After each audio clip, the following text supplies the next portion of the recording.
Baik, suster, bapak, ibu, selamat pagi sekali lagi. Semangat, semangat, semangat. Baik, kita akan berada di sini selama kurang lebih 4 hari. Nah, 4 hari ini kita akan membahas 2 topik penting. Yang pertama adalah kita berbicara tentang CULOC, Credit Union Loan Officer Competency Course. Yang kedua, nanti kita akan BIMTEK penilaian kinerja pengurus pengawas. Bagaimana menilai kinerja pengurus pengawas di Credit Union. Nah, 2 hal ini nanti akan kita ramu bersama-sama supaya gerakan CU kita semakin bertumbuh. Bersama dengan saya, Agustinus Alibata, saya adalah pengurus Puskop Credit Union Indonesia, Federasi Nasional Credit Union Indonesia. Kami berpusat di Pontianak, Kalimantan Barat, dan baru berusia 2 tahun. Ya, sebelumnya kami Puskopdit, kemudian kami mengajukan diri ke ICCU untuk menjadi federasi nasional. Seperti di banyak negara-negara di Asia, itu federasinya itu hanya ada 2 tingkat, primer, federasi, ICCU. Dan kami diaudit oleh ICCU dan dianggap layak untuk bergabung dengan ICCU, dengan Federasi Nasional Credit Union. Tapi kami hanya mau di bawah kami itu hanya ada Credit Union. Kalau yang kopdit ada CU-nya kami nggak ambil. Jadi hanya Credit Union saja. Jadi makanya kami federasinya Koperasi Credit Union, ya, khusus untuk Credit Union. Nah, nama saya Agustinus Alibata, ya. Saya beristri 1, beranak 2. Dari koperasinya, kalau saya itu dari Credit Union Pancur Dengeri di Kabupaten Ketapang, Kalimantan Barat. Nah, saya memberi pengantar dulu tentang CULOC. CULOC adalah Credit Union Officer Competency Course. Didedikasikan oleh ICCU sebagai Business Solution Number. Business Solution itu adalah untuk membantu CU mengatasi kredit lalai. Untuk membantu CU mengatasi kredit lalai yang begitu tinggi. Nah, maka ICCU bersama dengan gerakan CU di Asia meluncurkan modul namanya CULOC, Credit Union Officer Competency Course. Diajarkan kepada siapa? Kepada para manajer. Kepada siapa? Kepada loan officer. Kepada siapa? Kepada komite kredit. Kepada siapa? Kepada pengurus pengawas yang menangani masalah kredit. Supaya kredit kita, analisisnya betul-betul berbasis analisis CU. Topik 1 nanti akan kita pelajarkan dalam pelatihan CULOC adalah tugas dan tanggung jawab staf kredit. Ya. Jadi ada tugas dan tanggung jawab staf kredit. Lalu nanti kita berbicara tentang tugas dan tanggung jawab komite kredit. Nah, kita biasa ada 2 tingkatan. 1 itu staf kredit yang disebut dengan loan officer, analis kredit. Yang kedua itu kalau kreditnya terlalu besar, ada yang memutuskan kreditnya, disebut dengan komite kredit. Nah, kita akan membedakan apa itu komite kredit, apa itu staf kredit. Hal penting yang menjadi pengantar kami dalam pelatihan ini adalah soal pinjam meminjam. Jadi CULOC itu berbicara soal pinjam meminjam. CU itu kan memang core bisnisnya simpan pinjam. Usaha pokoknya simpan pinjam. Kita itu Credit Union itu memiliki 2 misi, yaitu misi ekonomi dan misi sosial. Misi ekonominya membuat putaran simpan pinjamnya lancar.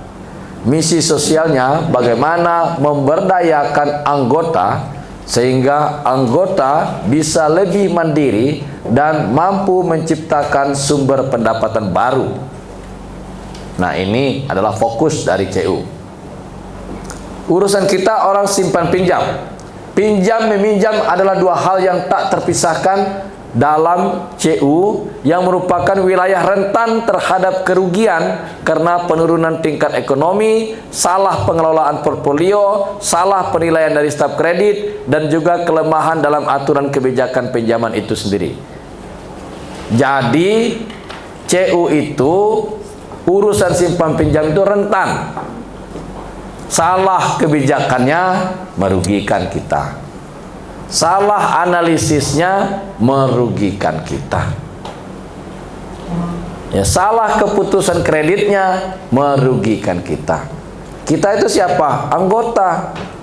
Karena uang yang dipinjamkan di CU itu bukan uang Pak Alin, bukan uang Pak Eko, bukan uang Pak Haryono, bukan uang Pak Frans. Uang ini uang anggota. 17 miliar itu jangan dibawa kabur kan gitu. Boleh nggak bawa uang itu pulang? Boleh, tetapi bertanggung jawab. Makanya responsible lending, pinjaman yang bertanggung jawab. Siapa pemutus kebijakan pinjaman itu? Pengurus. Siapa yang memutuskan pencairan kredit itu? Manajemen. Kalau kreditnya besar, siapa yang memutuskan itu? Komite kredit. Nah, kalau memutuskan itu pakai apa analisisnya? Kan nggak bisa Pak analisisnya pakai berdasarkan penerawangan kami. Wah, nggak bisa gitu, Pak. Berdasarkan penerawangan kami, orang tua ini bisa kok. Nggak bisa. Nah, selain itu dengan bermacam-macam orang yang menangani bermacam-macam hal yang dengan cara yang berbeda dapat menimbulkan masalah besar. Kalau tidak ada standarisasi, lain koki, lain masakan. Nanti kalau Pak Alin yang menganalisis kreditnya beda, Pak. Nanti kalau Pak Haryono yang menganalisis kreditnya beda. Mestinya semua orang sama. Kenapa? Karena alatnya sama. Nah, di kita itu memang masih bermacam-macam begitu. Tapi kalau standar culok itu nanti kalau karakter itu begini menilainya, poin yang dinilai ini. Kalau capacity to pay itu begini nilainya, poinnya begini. Kalau rumah kontrak itu nilainya rendah, Pak. Kalau di capacity to pay itu, orang yang tinggal di rumah kontrak nilainya rendah berdasarkan capacity to pay. Orang yang tinggal di PMD atau PMD, Pondok Mertua Indah, itu nilai kreditnya rendah berdasarkan culok. Nggak bisa di itu, bahaya, Pak. Jadi karena ada standar, bermacam-macam orang harus punya standar, ya. Nah, ICCU menekankan bahwa staf kredit mempunyai peranan penting untuk memastikan bahwa pinjaman diatur dan terdata dengan baik, tidak hanya mengumpulkan jaminan. Nah, jaminan itu kadang-kadang tidak bisa menjadi mujizat. Kita bilang itu aman, Pak, pinjamannya ada jaminannya. Iya. Tapi pengalaman kita di CU ini 5-6 tahun nggak bisa mengeksekusinya. Nggak gampang, nggak aman juga, tetap macet, Pak. Tapi sertifikatnya ada di berangkas. Iya, saya tahu sertifikatnya di berangkas, tapi kan nggak bisa diapa-apain. Dijual juga belum tentu laku, dieksekusi juga masih menimbulkan persoalan. Jadi jangan terjebak dengan barang jaminan.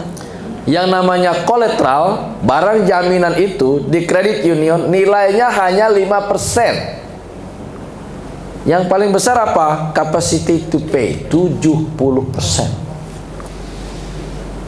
Ya, karakter itu 15%, kolateral itu hanya 5%. Ya, nah itu Bapak Ibu. Nah, kita harus melihat hal yang itu pada kita. Kenapa? Karena kredit itu bernilai resiko. Ya, Bapak Ibu, yang paling penting adalah tujuannya, yaitu meningkatkan kesejahteraan anggota daripada menciptakan beban finansial baru. Jadi kalau analis kredit itu harus memastikan bahwa kredit yang dikucurkan itu harus meningkatkan kesejahteraan anggotanya, memberikan nilai tambah secara ekonomi bagi orang yang dipinjam, bukannya menimbulkan masalah keuangan baru. Begitu dipinjamkan malah sakit dia terima beban itu. Jangan. Harus menerima pinjaman itu, dan akhirnya dia menerima pinjaman itu dengan sukacita. Pinjaman itu menolong dia meningkatkan kualitas hidupnya, bukan menambah beban yang bersangkutan. Nah, anggota CU mesti diedukasi bahwa pinjaman di CU itu bukan karena kita punya masalah keuangan. Pinjaman di CU itu justru untuk meningkatkan kualitas hidup kita. Untuk apa kamu pinjam? Saya pinjam untuk menambah usaha saya. Begitu. Saya memperlebar mie ayam saya. Nah, boleh kasih pinjaman. Ngapain pinjam? Saya menambah jumlah konter dabu-dabu saya.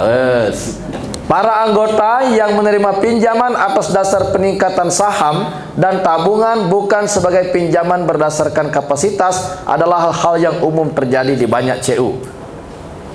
Nah, ini yang juga menjebak CU. Jadi kita memberikan pinjaman itu berdasarkan jumlah tabungan, bukan berdasarkan capacity to pay, tapi dengan leverage. Dulu memang kita banyak begitu, Pak. Belum ada standar dari ACCU itu, kita pakai itu kepar analisisnya. Ya, pada saat itu kepar analisisnya itu, ya, simpanan menjadi tujuan. Kalau simpanannya 5 juta, bisa pinjam 15. Modal 15, bisa pinjam 3 kali lipatnya. Nah, ini namanya kredit dikucurkan berdasarkan jumlah peningkatan saham dan tabungan. Semakin besar tabungannya, semakin besar kita memberanikan pinjaman. Nah, kalau tabungannya 5 juta, kita bisa pinjam 15, masih nyaman. Pinjam tabungan 30, boleh pinjam 90. Udah sulit kita pilih. Kalau tabungannya 10, pinjam 30, masih enak. Tapi kalau tabungannya 200, boleh pinjam 600, Bapak pusing. Kenapa? Karena dulu ide-ide awal kita itu mendirikan CU itu kecil-kecil, Pak. Ya, anggotanya 200, asetnya 1 miliar, kan nggak bisa pinjam banyak. Ya kan? Ya, anggota itu kan asetnya, pinjamannya tabungannya cuma 2 juta kan? Ya bolehlah pinjam 6 juta, nggak seberapa kan 6 juta. Tapi sekarang kan kita tabungannya 100 juta, 200 juta. Mau pinjam berapa? 600. Kalau kali 3. Terlalu tinggi. Dalam perkembangannya nggak bisa lagi kita pakai begitu, nggak bisa. Kenapa?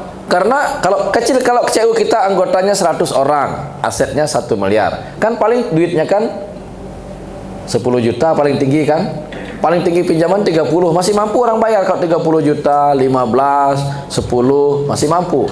Tapi dalam perkembangan anggota bertambah banyak dengan anggota yang sudah punya tabungan 10 tahun nabung jadi 100 juta. Nah, boleh pinjam 300. Kalau secara modal bisa, tapi secara capacity to pay tidak bisa lagi, Pak. Maka kita CU harus lalu orang bisa protes, dulu kok bisa ya? Itu, Pak, dulu zaman Pithecanthropus paleojapanicus. Karena situasi dulu nggak bisa kita bilang sekarang. Dulu kita CU-nya anggotanya cuma 1 paroki. Sekarang anggota kita itu seluruh kulit bumi ini. Besar. Nggak bisa lagi kita menggunakan analisis model lama. Analisisnya model baru. Kita bergerak dari analisis berbasis pada saham, berbasis pada jumlah tabungan. Nggak bisa lagi kali 3 itu. Kita harus berubah dengan cara baru. Cara baru yang direkomendasikan adalah capacity to pay, kemampuan membayar. Nah, sehubungan dengan praktek ini, banyak CU mengalami penyalahgunaan pinjaman dan kemacetan yang akhirnya mempengaruhi keamanan dan keberlanjutan dalam jangka panjang. Nah, maka CU itu akan bertumbuh cepat pada saat anggotanya 700, 200, 300, tumbuh cepat. Asetnya tumbuh cepat, tapi begitu nanti asetnya anggotanya 2000, asetnya 46 miliar, cenderung ambruk. CU-CU yang ambruk itu yang kita ketemukan itu nggak pernah ambruknya 10 miliar, Pak. Ambruknya itu 60 miliar, 70 miliar ambruk. Kenapa? Kenaikan aset dengan kenaikan jumlah anggota tidak diimbangi knowledge kita untuk mengelolanya dengan baik. Akhirnya terjungkal di tengah jalan. Nah, itu kebanyakan begitu. Maka kita harus memikirkan keberlanjutannya dalam jangka waktu panjang.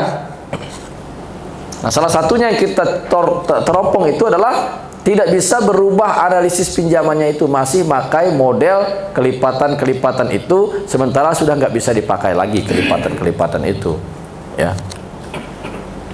ICCU mengembangkan bisnis solusi bisnis yang disebut dengan Business Solution CU nomor 17. Jadi modul ini adalah modul ke-17 ICCU, bukan modul Alibata, ya.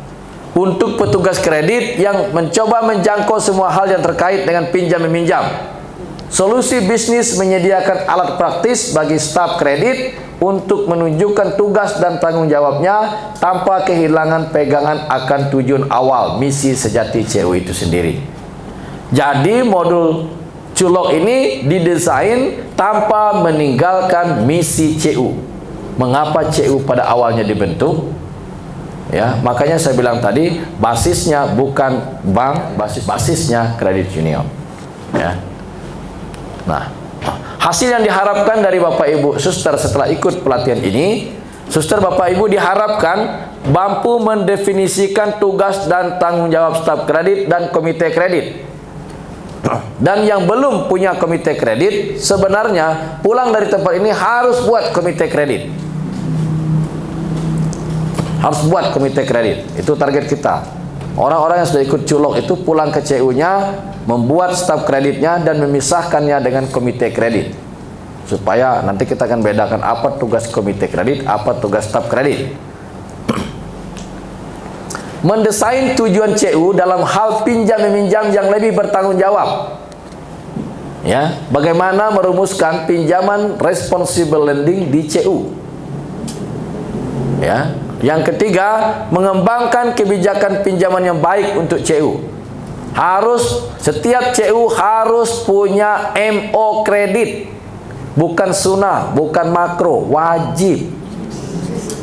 Nah, nanti kita akan diskusikan. Nah, kalau BKS ini aman kan? Karena MO kreditnya sudah ada.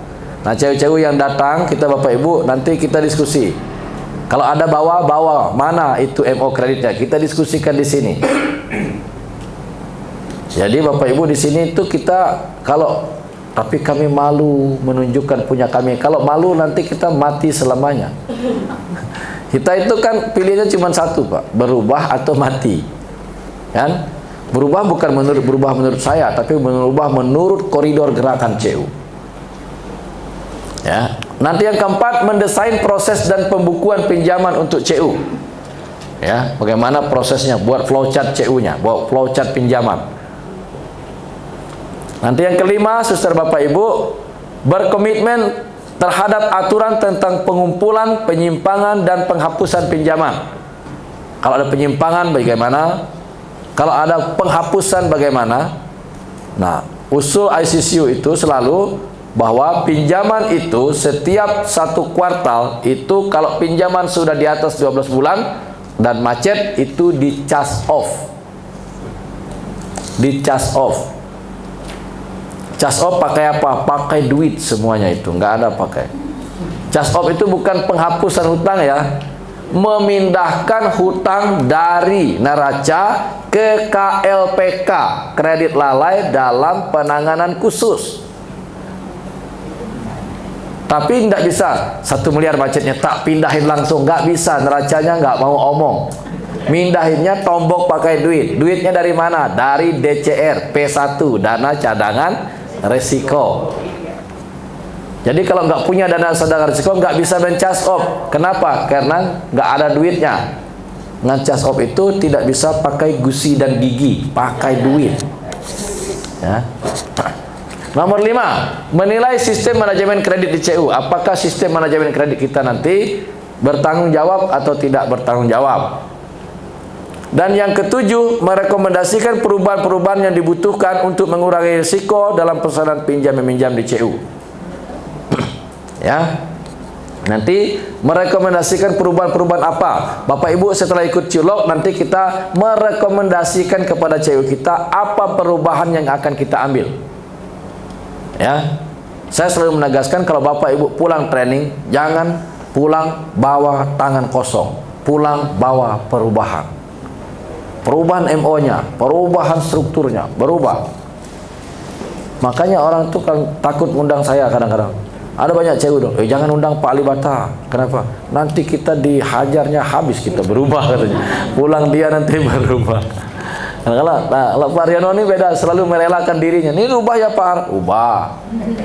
Kami itu banyak menghentikan anggota Pak, yang di luar wilayah teritorial diberhentikan. Nah kalau nggak mau gimana? Kan kita banyak Pak hal kemarin tuh. Dan banyak anggota yang di luar teritori kita tidak mau terima. Udah banyak yang mau masuk, tapi jauh-jauh nggak diterima. Kenapa? Karena kita sudah komitmen. Nah nanti kan begitu. Itu udah komitmen Pak. Nah kalau kita pelatihan culok juga punya banyak komitmen nanti. Termasuk komitmen mau nggak kita menerapkan analisis kredit berbasis culok. Termasuk nanti form kita itu berbasis culok. Formnya sudah disiapkan, nanti tinggal kita ini. Ya. Nah, pulang nanti kita akan buat rencana aksi untuk memajukan kredit union kita. Ya. Halo. Suster, Bapak Ibu, demikian pengantar kita. Pengantar kita sampai di sini. Habis makan siang kita masuk ke sesi 1, tugas dan tanggung jawab staf kredit dan komite kredit.